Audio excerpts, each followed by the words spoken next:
Welcome to the Multi-Sport Mindset Podcast, a podcast by age group athletes for age group athletes, focused on sharing stories, knowledge, and highlighting success in endurance. My name is Aubrey Hayes, and my co-host is Joshua Gordon. Welcome to our endurance journey.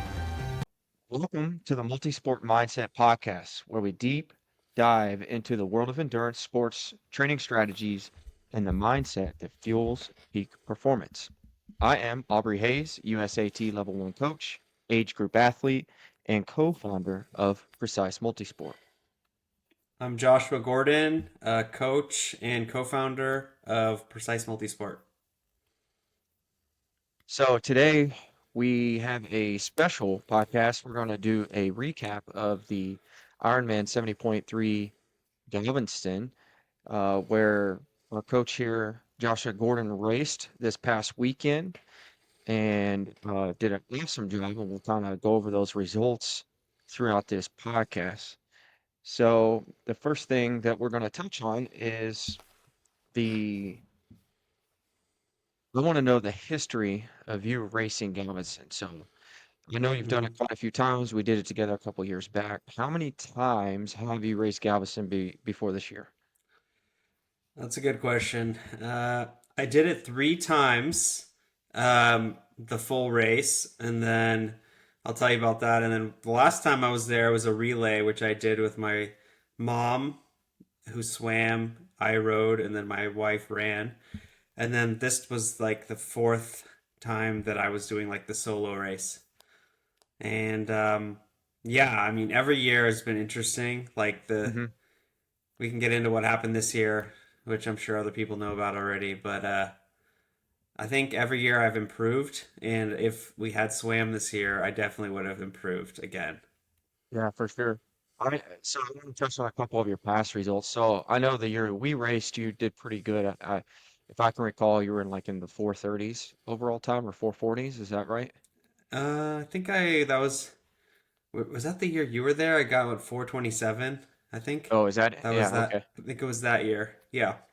Yeah, and then when you did the relay, I know your entire purpose was just to crush the bike, and Mm-hmm. that you did. What was your time on the bike that during that relay leg? Think it was like 208 or something like that.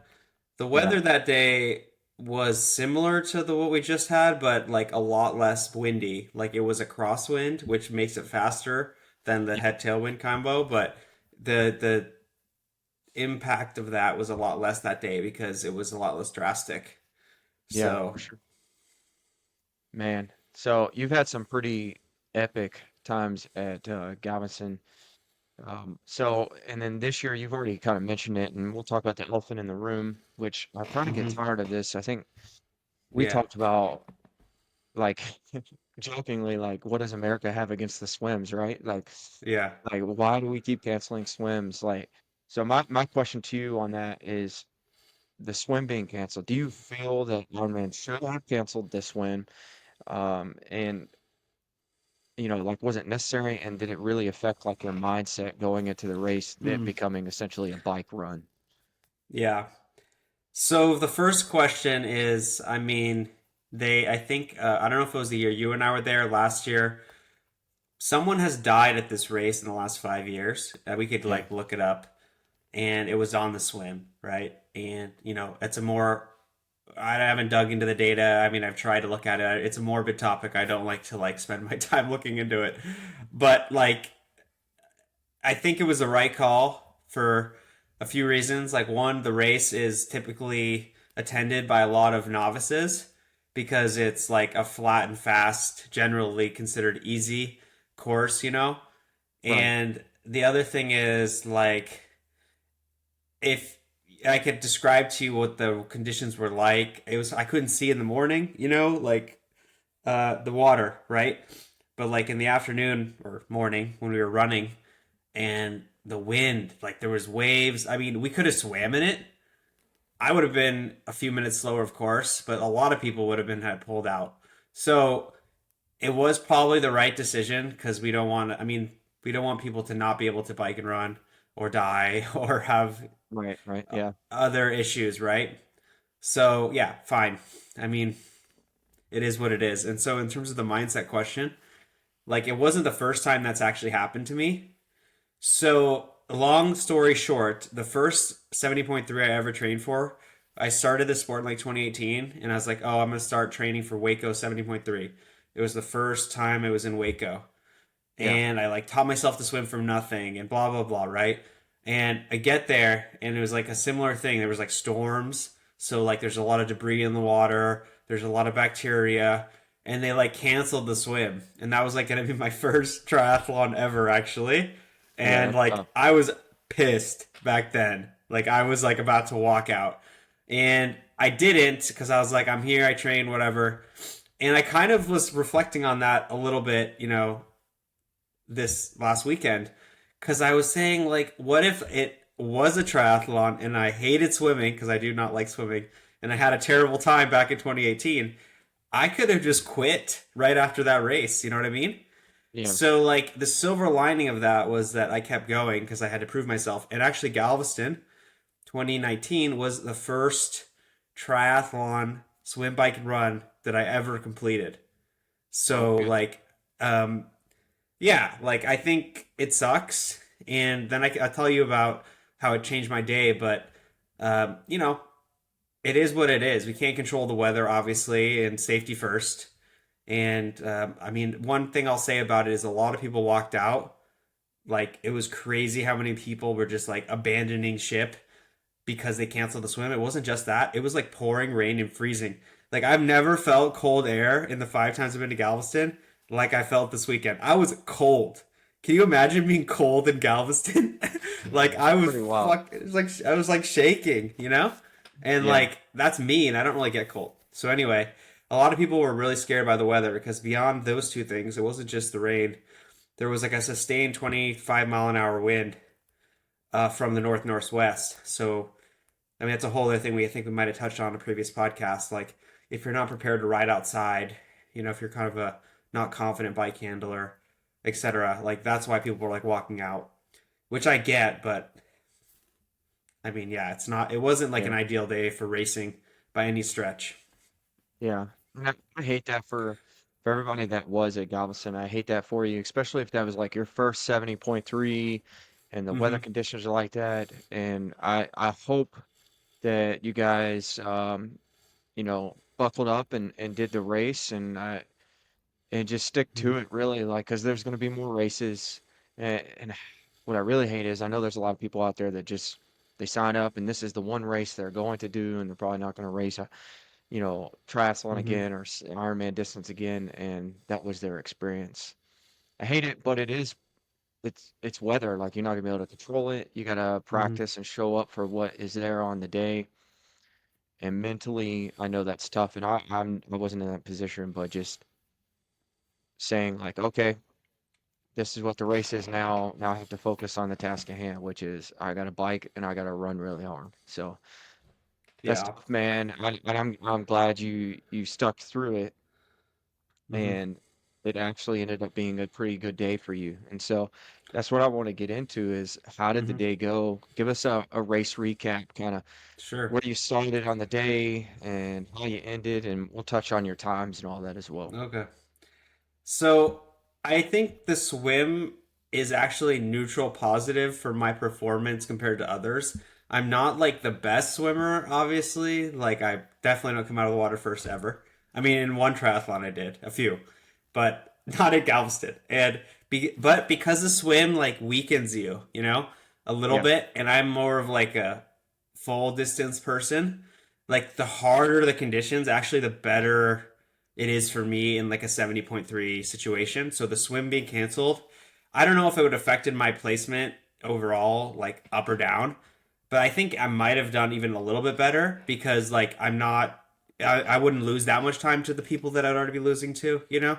But yeah, like in terms of like how my day went, like yeah, it was a little bit of a shift because like one, there was a delayed start, and then like I kind of suspected they might cancel the swim because of like I was talking to Matt Hansen, and then I was looking at all the Facebook comments and the weather, and knowing what we know and blah blah blah, right? And so I got there early on Friday, as early as I could, because I was doing this metabolic testing in the woodlands.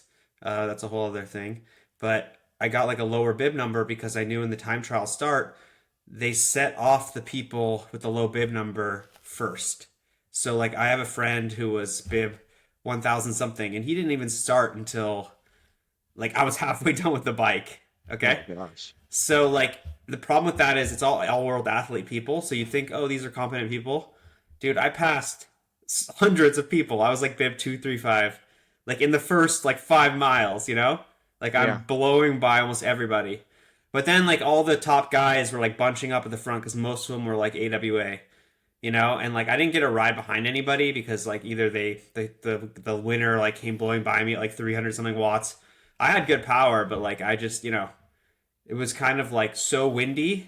And let me tell you about the bike. It was just so windy that I was putting out good power, but I was spending so much energy just trying to stay upright because I had a disc wheel and that was okay. But just, every time I tried to lift a drink, it's like you're going to lose control. Oh And it was no. like, I have experienced that before because I've done a lot of outside riding, like in Kona and other places, right? But sorry, I should have said it.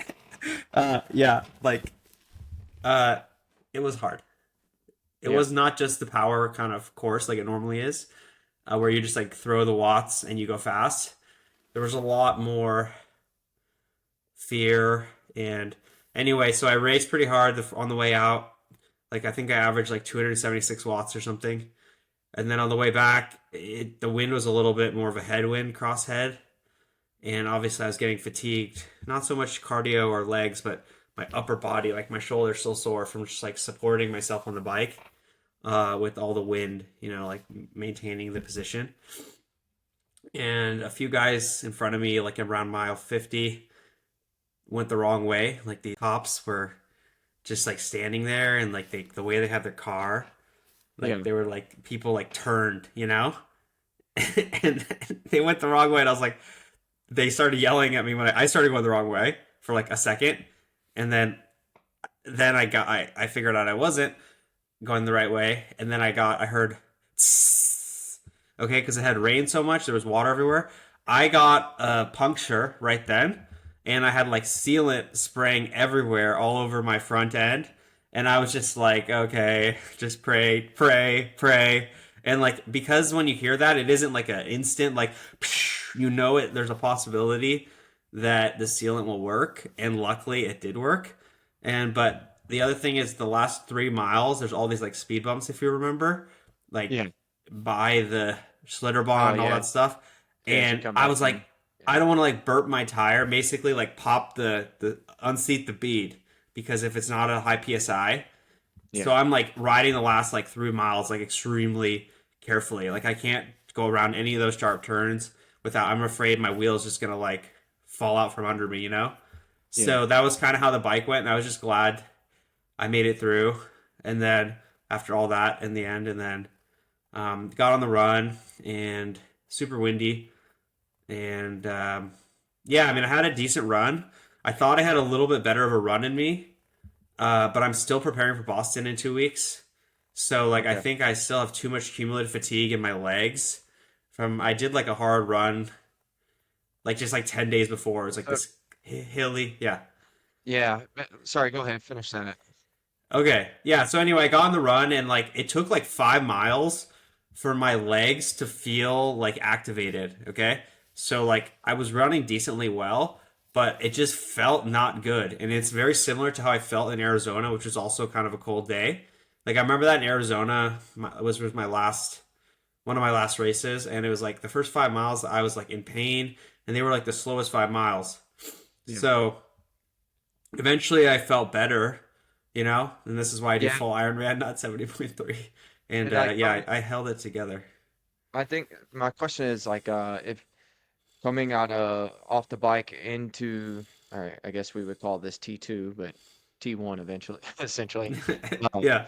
Coming into the transition, like when you got off the bike, did you feel your legs like immediately like, oof, they're feeling a little fatigued, or did it take some time into the run?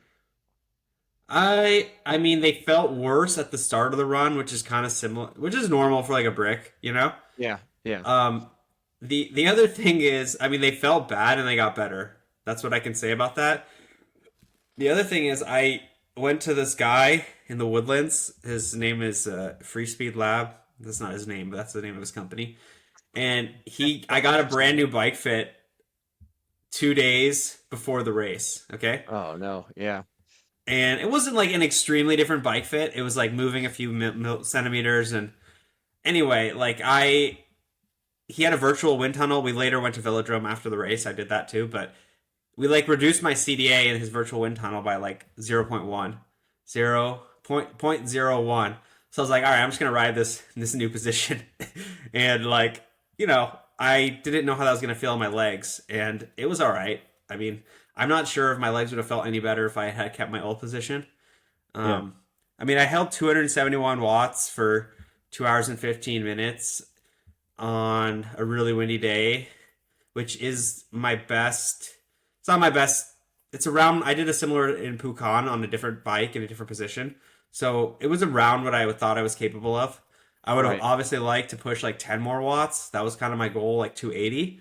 But Hmm. like I think I expended a lot of energy on this wind, just this crosswind, right? Yeah, It was like there was, yeah, and to put that into perspective, so you average how many watts again? 271. So average of 271, folks, and at 24.73 miles an hour from the tracker is what it's saying. So, man, you would think at Yeah. 270, like you get a little bit, like a little more speed, but at that point, that's where aerodynamics come a big part, right? Like the faster, and Yeah. especially with the wind. And the So, race dynamic because there's no swim, right? So right, I was nose in the wind the whole time. Like there was no 12-meter drafting anyway. And if there was 12-meter drafting, there's no benefit in a crosswind. So like I've gotten a lot faster if you're doing 12-meter drafting, which is legal. Like you can save like 20 to 30 watts for the same speed, yeah, right? And so that's the problem with being out in the front and kind of why I prefer racing like in Europe because there's a lot of really strong guys and so like you're not like alone for 4 hours in an Ironman, yeah, or whatever. Like you can share the workload with some people and it does really matter, but I think with this guy it's a whole other topic we can discuss at a different time. sure. We found like 18 watts so far and maybe I can get another 7 for like aero improvements when I was at the Velodrome yesterday. So I think I have a lot of room for improvement in that regard. But yeah, I mean, it was it was a pretty decent bike split for the conditions. Yeah, for sure. So on the run, like you talked about, getting out the run, you kind of started alluding to that you were feeling better as the run went. I know it's what is it, a 3 loop course or 4 loop? It's 3. It's a 3 loop course. Yeah. And so, with that, how many, like, at what point would you say that you started feeling better? First, second, third? Do you think it's like that Second last lap. loop, second lap? Yeah, and I felt fine as soon as there's some moment. The same thing happened in Arizona where I just like felt like all this tension release in my legs and I could like open up my stride better. Like you can, if I look at my cadence splits, like on Training Peaks or Strava or whatever, it's like my cadence actually like picked up like around that time. So like I'm carrying a lot of tension in like my lower back and hips in general from all the training. And so I feel like yeah, that's something I need to work on is like finding a way to loosen up faster, maybe do more brick runs. I mean I do brick runs. I just don't maybe run at race intensity frequently enough off the bike. I don't know exactly. I'll have to think about it, but yeah, I felt better eventually, and it wasn't like an aerobic challenge. I mean, it kind of was, I guess. It wasn't hot, so it wasn't that. It was just like I would have liked to run maybe 10 seconds faster per mile, but who wouldn't? Right? Right. And like, I don't know the math. I need to do the calculations, but I think I was like around 125 or something. So like, I wonder if it's like, I mean, my best Ironman marathon's 309, so I wonder if it's like a similar performance, or like maybe that means I could run like a 305 when I go to Roth now, that kind of thing. Because I do have a Yep. lot of durability, so that's something I need to figure out, like what kind of improvement I'm actually looking at, in the last few races I've done. Yeah, for sure. So with that, you finished the half marathon, the 6:23 minute mile pace based off the tracker. So an hour and 25 minute half marathon off the bike, which is pretty impressive, even with having a little heavier legs. And I know you train more for full distance Ironmans. So Hmm. this is a build up to those bigger races like Boston and Roth and things like that. So Yeah. man, overall solid performance. So for Hmm. you all that are on here. So Josh finished with a time of 3 hours, 42 minutes, and 53 seconds. He finished second in the age group, so 35 to 39 years old, and I believe 15th overall. 16th. The guy beat 16th. me by like 0.5 seconds. Someone. That's Oh the. man, should have been out there and It's sprinting, fine. you know. But I that had to pee once. Yeah. with that you securing that secured you a world Uh, slot. Is that correct? I left before they handed them out. Uh, Uh, I I I was wondering. I already have one from when I did that last 70.3 Yeah, in Chile in January. So I actually talked to four of the top five guys because we were just hanging out at the end, and none of them were taking the world slot. So I think it probably went pretty far down if I had to guess. But like I did not want to wait around and listen. I yeah. had life to get to. I already wasted 2 hours doing that in January. So So that's crazy is because like those slots the last time we were there, I think I placed like 30th in my age group, and just because we showed up, we yeah. were like they were handing them down. I think I didn't take it because my wife was due with our son at that time at the same time that Hmm. Worlds was, but like the guy that got it behind me because I passed it up, I think he was like 45th in the age group. So if you really want to go, you show up to those world Yeah. slots ceremonies, and if you've got the money, you're gonna be Yeah. yeah. So in Chile, I got the last slot in my age group that day. They had five slots, and I was seventh.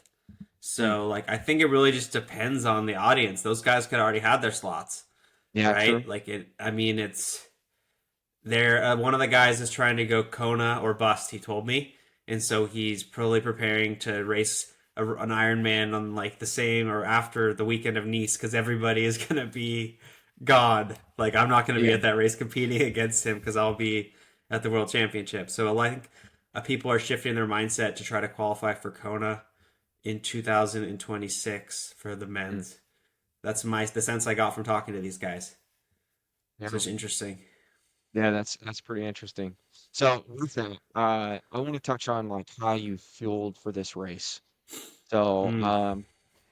if you want to cover like pre-fuel, I know we talked about carbon up and Hmm. things like that prior to, but talk about pre-fuel and then kind of race nutrition, like what you're trying to do, how you maintain throughout that race. Yeah, so it was a little different because there's no swim, but I mean, I did the same thing. Like I had like maybe 800 to 1,000 grams of carbs on Friday and Saturday. I wasn't like weighing I was basically like kind of just guessing, loosely tracking it. I mean, I've done it so Yeah, many times that I kind of intuitively just know. And then my plan for the race was like to do like 90 to 100 grams of carbs an hour.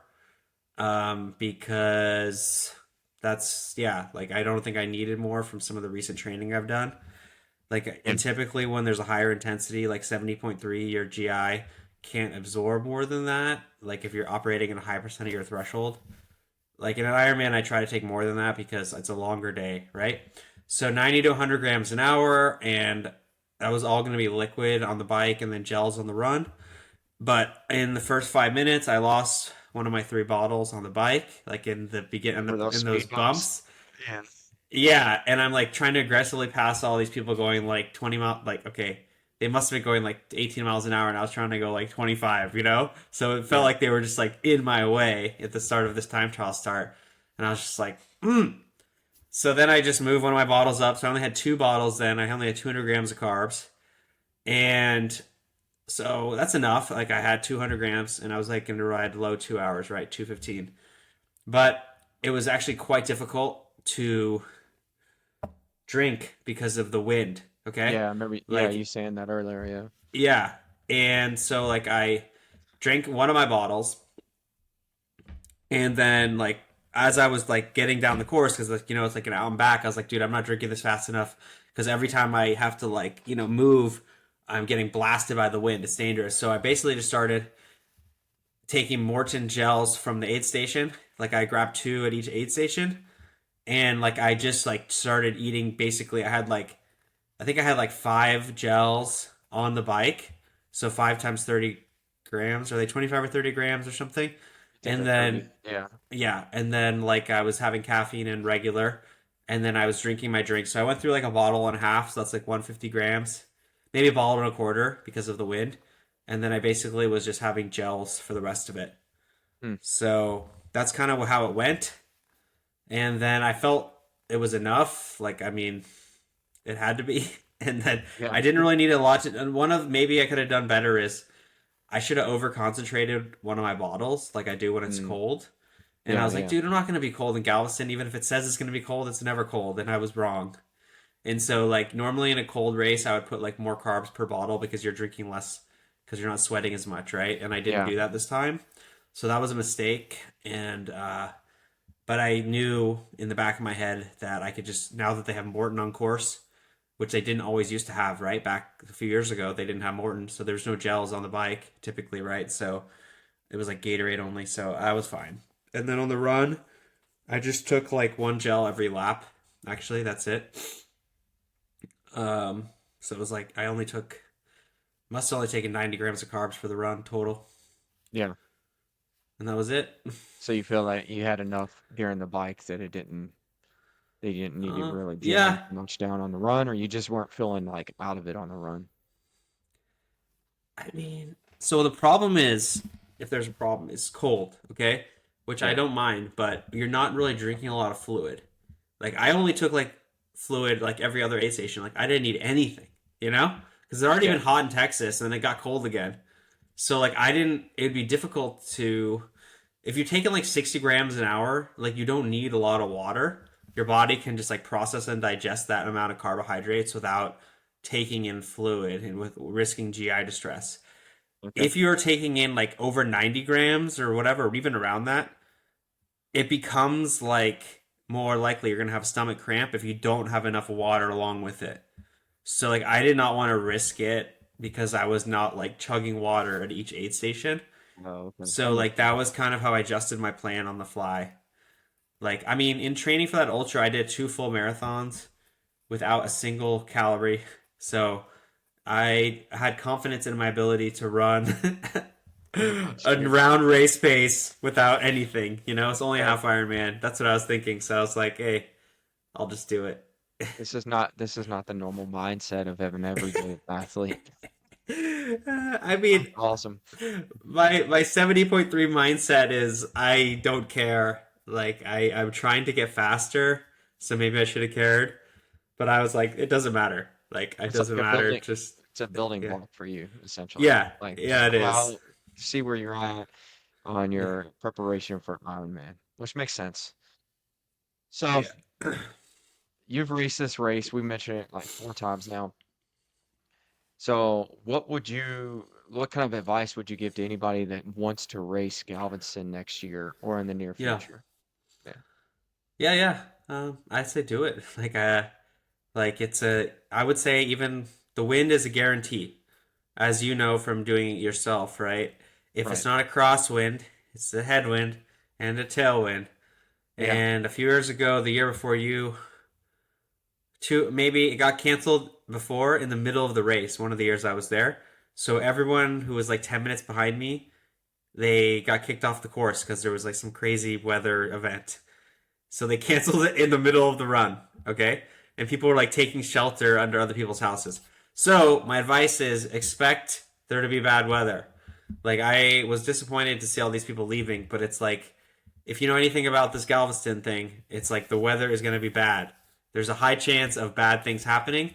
So like don't just like train on the trainer all winter and expect that you're going to be able to handle it, Yeah. right? Like you have to condition yourself for all these things. And that's part of racing, right? It's not supposed to be easy. It's an Ironman event. right? It's supposed to be very difficult, and it's supposed to make you feel like you overcame something, and that's part of it, right? And so I don't Yeah. think bailing mentally or physically leaving is the right decision if it gets tough. Yeah, you're definitely not going to be able to predict or manage everything around you, especially when it comes to weather and an area like that on a peninsula. So, yeah, I agree. Like training, go out, train outside when it's windy. Go out, train outside when it's raining. Because I know when I did Ironman Tulsa, it rained through the swim, which wasn't bad, and then it rained for I don't know the first 90 miles on the bike, Mm, and it's like pouring down rain, and people were like going super slow, and because they were worried about mm, going down hills and wet, and I've gone out and trained in it, put my race wheels on, and trained in wind and rain like that and pass a crap ton of people. So it's part of racing. You have to prepare for every little thing. So that I think that's great for sure. advice. And please don't let it keep you from racing, Galveston, because the times that it is nice, I would say the year that we raced together, the weather was pretty optimal. It got a little hot, but what race doesn't get hot, especially in Texas? And the headwind sucked on the way back, but the tailwind was awesome. When's the last time you've done 30 mile an hour for 25 miles? So Yeah, yeah, it was awesome. It's like a wind sail. So if you want to go fast, that is a race for you. yeah. Uh, Very true. and like getting aerial, like I think people get scared of the wind, but if you get in aerial position, you become more stable in wind because you're cutting through that, right? Mm-hmm. Definitely. So don't sit up in the wind because you're scared. Stay in arrow. You're gonna cut through the wind better. I don't know. I think everybody should check out Galveston at some point. It's a cool race. So For sure. yeah, man. So is there anything else you'd like to touch on this race or Anything else? No, man, I had a great time. Like for what it was, I got to talk to some of the top guys. That was cool at the end, yeah, and everyone is super nice. That was like the cool thing was like just hanging out. Everyone is supportive, cheering each other on. Yeah, like I had a good time. Like I feel a little bit unfulfilled because the swim was canceled, but I mean, I'm at peace with it. And yeah, I just do feel for everybody else who maybe that was their first race. So I'd say sign up for something else. Don't let it. I mean, you could end up like me. You get your first swim canceled, and then you do like 30 Ironman events for the next like 6 years, right? yeah, So disappointing. like, try to find the silver lining in there being no swim. Like I was telling my buddy who did it, he was there. I was like, man, you're kind of lucky because now you're not gonna like want to quit because the swim sucked, right? Yeah, So very true. find that silver lining and just yeah, keep embracing it. And I think you'll have a great race somewhere someday. Yeah, for sure. Man, that's awesome. That's good info to give people and good advice. So, in closing, man, I would like to personally say good stuff, man. You race hard all the time. You train hard. Hmm. It's very impressive. I know that the race may not seem very fulfilling, but to us mere mortals, uh, it's awesome to watch and cheer you on, especially the team. I know the team was in a group thread during your race and giving out splits and having a great time with it. So thanks for being an inspiration to everybody. Keep racing hard, Hmm. man. And I can't wait to see what you do at Boston. Can't wait to see what you do at Roth again this year. To see that precise multi-sport kit come across the finish line. Hopefully, get another awesome picture. Yeah. So I think they like the kit because it matches the Roth color scheme there, right? So Oh yeah, they were sharing that on their stories for a while. My friend kept sending it to me. so it's kind of funny when you're like you at the end of the race, you're like, man, yeah, I get to talk to all the top guys. And I'm like, well, to yourself, because you're like one of the top guys in your age group. So don't let Josh fool you guys. I believe he finished number two or one in the was it the world last year or country? Oh, the all no, it was the world and the all world athlete thing. Yeah, And you were number two. yeah, So yeah, it's not too shabby, man. So uh, it's awesome, man. So if you for want sure. to end up as awesome and as elite as Joshua Gordon here, just know that we're always taking on new athletes for triathlon, running, strength training, whatever it is. And if you would like Josh to personally coach you, you can reach out to us. Um, you can submit questions or ask for advice at precisemultisport@gmail.com or www.precisemultisport.com/contact us. And then make sure you click the follow button here, either on the podcast or on YouTube. Hey, thanks for joining us today.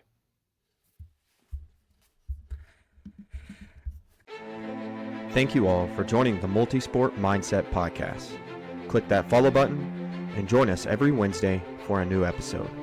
Make sure to visit the team website at www.precisemultisport.com. Follow on Instagram and subscribe on YouTube. We will see you next week.